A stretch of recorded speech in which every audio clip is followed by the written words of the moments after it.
to it. Hey everybody, how are you doing? Welcome back. It's 3 o'clock right now, and we're about to start up the three-man weave. So far we have another special guest right now. We have Armand Medeo, and we also have Jossie Martin to start us off for the beginning. How you guys doing? Good. Doing good, Brent. How are you? All right, doing all right, doing all right. All right, so to start off, I'm gonna start the show with the just a little recap on the Cavaliers versus the Rockets. Seemed like a really heated game going on during that time. The score once again 105-103 in OT. Rockets winning. We have a little thing going on with James Harden and LeBron James somewhere in I think the third or the fourth quarter, like second half of the game.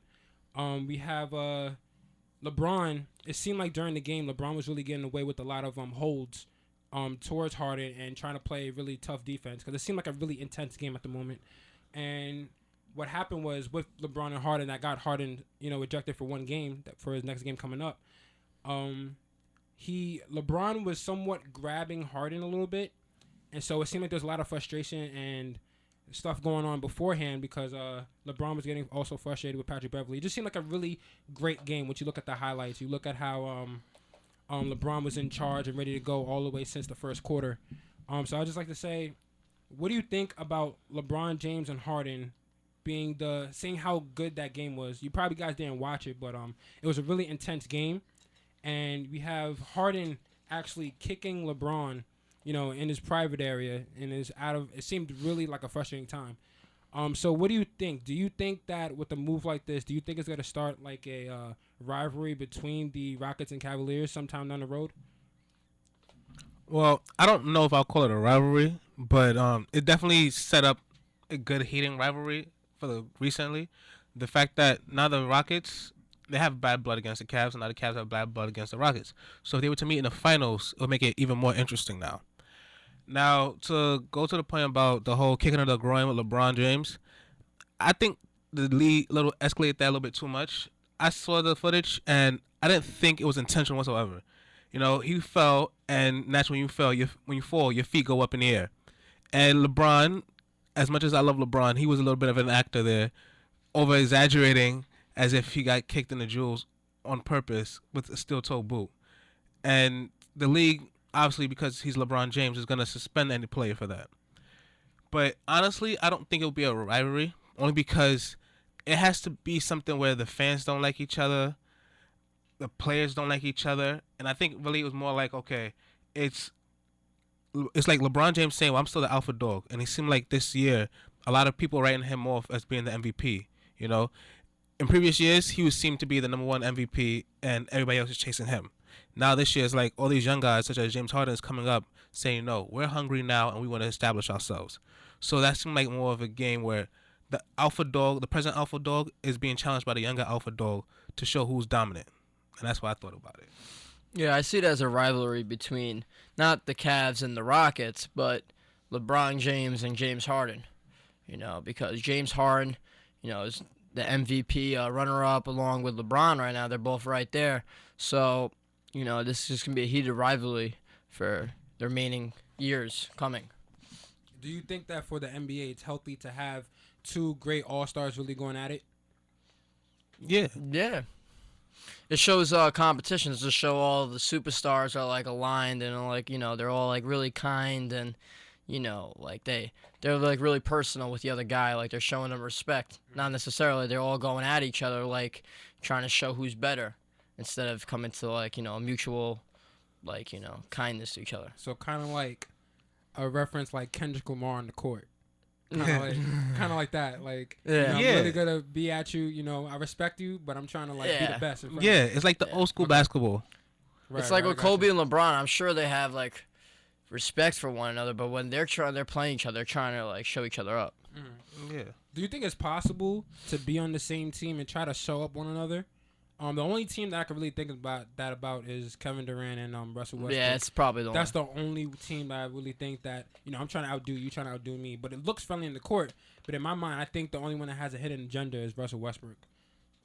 What you mean by hidden agenda? Like Russell Westbrook is the type of person who I see him being the one to want to lead the team. Because I don't think that he would want to. Because when you look at it, when Kevin Durant last year won MVP. You think of Westbrook maybe as like a sidekick. You see him as a leader, but he's kind of like a sidekick. He's the second person. He's the second Like, to go-to person. I feel like Westbrook was like in that moment. He's probably saying, I should win the MVP. Like that's how Westbrook thinks. Like yeah, you see his they put the face. same numbers. You could have both of them scoring average. He's trying to steal the show. Together. Yeah. So Yeah, but I mean, you could compare that situation to when the big three in Miami first came together. LeBron James was always known to be as the passive one. He wasn't one to be like, okay, I'm the guy. Wade was the one who was like, no, I'm the dog. This is my dog pound. You come into here, I'm gonna rip you into shreds. And it's the same thing. Durant is the person, like I said, he kills you with kindness. He'll be the nicest guy, friendly to you, but he's gonna drop 30 or 40 points in you, and you're gonna know it. But Russell, he's gonna drop 30, 40 points on you, get 10 assists, 10 rebounds, and he's gonna let you know in your face. Oh yeah, definitely, exactly. Yeah. He he's reminds really me. aggressive. Yeah, he reminds me. He has that like Reggie Miller type component of him where he's gonna score on you, and then he's gonna let you know personally, I scored on you, and you're not gonna stop me, and I respect that. You know. You know who Westbrook honestly reminds me of? This is the same way Vince Carter played in Toronto. Like Okay. whenever Vince would drive the lane, he would finish with a dunk and have some type of aggressive, expressive look on his face. Yeah. That's how Westbrook is. I think it's just because like they're so athletic and they're so like dominating and like they feel no one can stop them. Like Durant's not really a above the rim player, Mm-hmm. He's more like just an all-around scorer. Westbrook's trying to kill you with his athleticism by attacking the hoop and just putting you on a highlight reel. Yeah. I like to see that gritty attitude going back to grittiness with like Patrick Beverly trying to stop anybody no matter what the size is. Because also in the game versus the Cavaliers versus the Rockets, there was another situation which happened first, where Patrick Beverly went underneath LeBron James trying to go to the hoop. And it was just another thing where Patrick Beverly started grabbing LeBron James. It's just like another person who really has that tenacity. Even though he's not the greatest player, he is that type of person that can really fight. He can really fight for his spot and really show you that I'm here. Hi, how you doing? Especially on the court. But also regarding back to just the All-Stars and seeing like who's really the best and who has a really big impact, I like to go to really back to Harden, LeBron James, the MVP race. So right now we have the 5 people for the MVP race right now. We have, the top 5, I'm going to tell that, is James Harden, LeBron James, Stephen Curry, Russell Westbrook, and Jeff Teague. And so far, we talked about 3 of them. I think that for the MVP race, the next 5, LaMarcus Aldridge, Klay Thompson, Marcus Gasol, Damian Lillard, and Kyle Lowry are kind of irrelevant because if you're in the top of the best in the NBA, I don't consider 6 best ever getting into the top. The only person I consider the exception would be Anthony Davis, who got hurt. Because he was in the running, especially early in the race. Yeah. So by the end of the season, between James Harden and LeBron James, since that game just actually happened and James Harden scored at least like 33 points, who do you think will come out in the end? LeBron James or James Harden? For the MVP? Yeah, for the MVP. I don't think it's either one of them. Who do you think it's going to be? Stephen Curry. Why's that?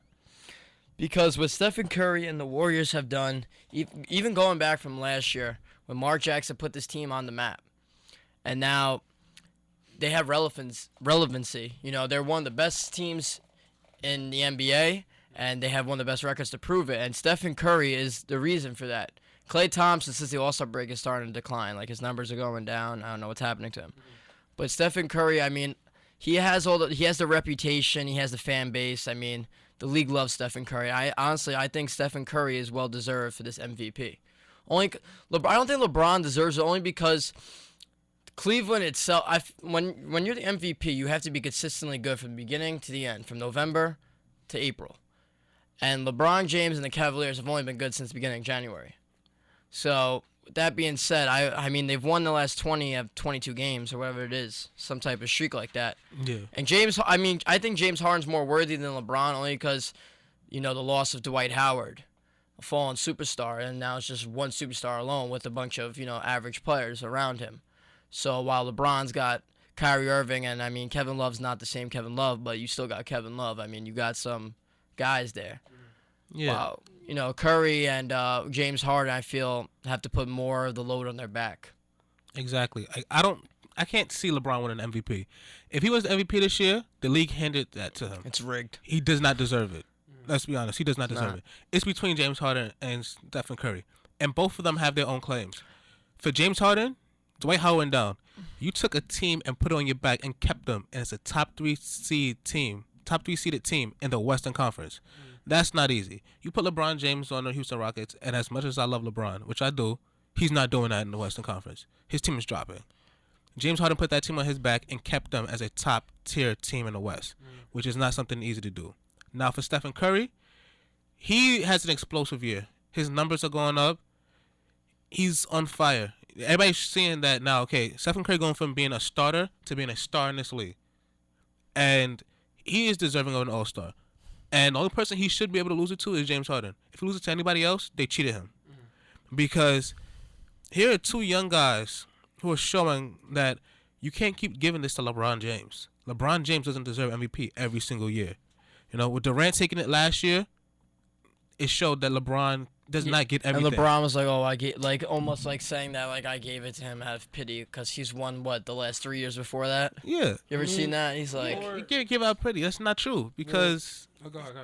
Yeah, I mean, LeBron James. I'm wrong. LeBron James is always gonna be LeBron James. But the problem with LeBron is, one, he set the standards for himself.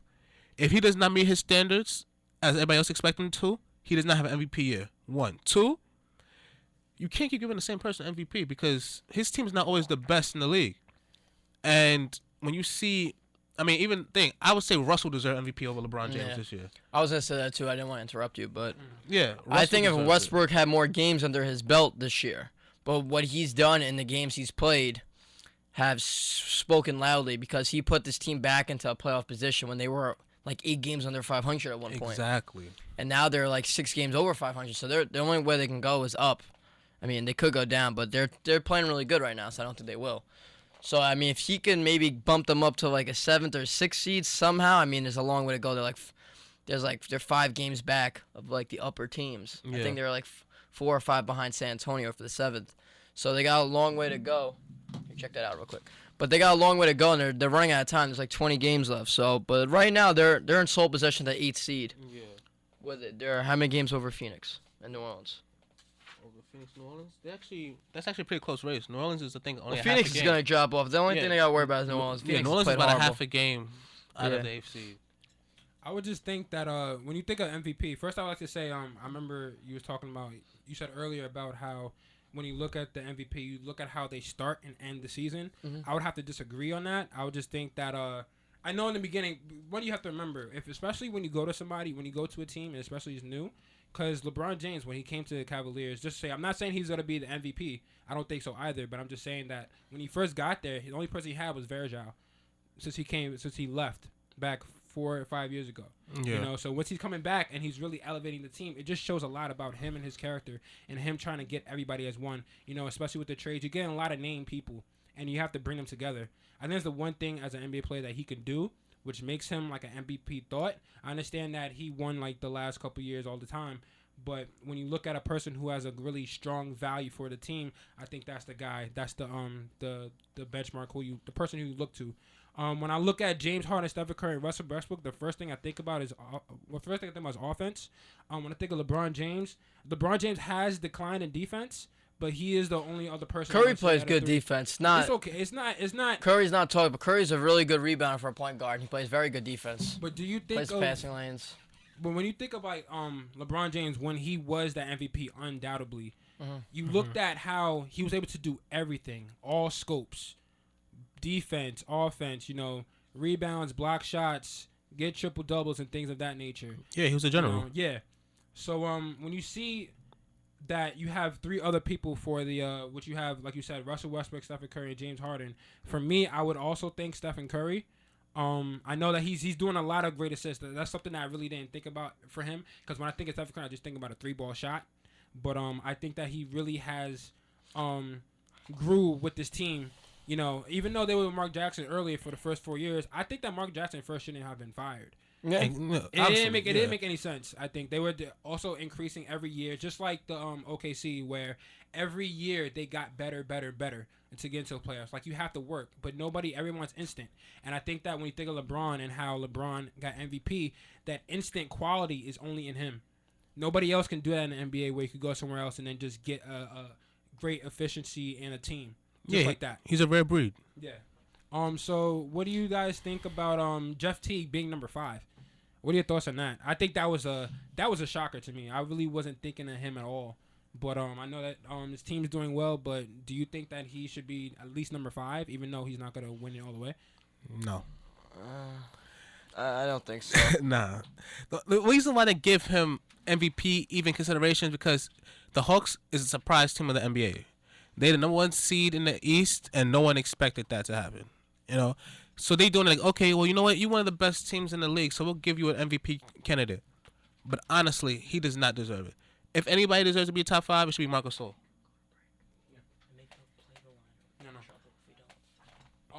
One more thing, Armand, for you, do you think Jeff Teague should be up there? Do you think that was strange? Who would you think should be up there?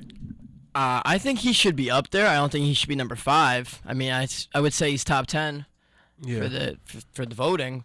But I mean, there's a lot of guys who I think.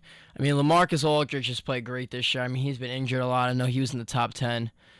And you know who's a guy who I think should get credited more because his team is struggling really bad, and they're still 19 games over 500, and they're 5th in the West. Is I think DeAndre Jordan. He should have been an All-Star, and DeAndre Jordan. I think if Joakim Noah could have been nominated, you know, he was in the whole thing for the MVP last year too. He was right there, him and Blake Griffin. I think DeAndre Jordan should be there this year because DeAndre Jordan's played absolutely lights out. I mean, the guy's had I would say a handful of 2020 games.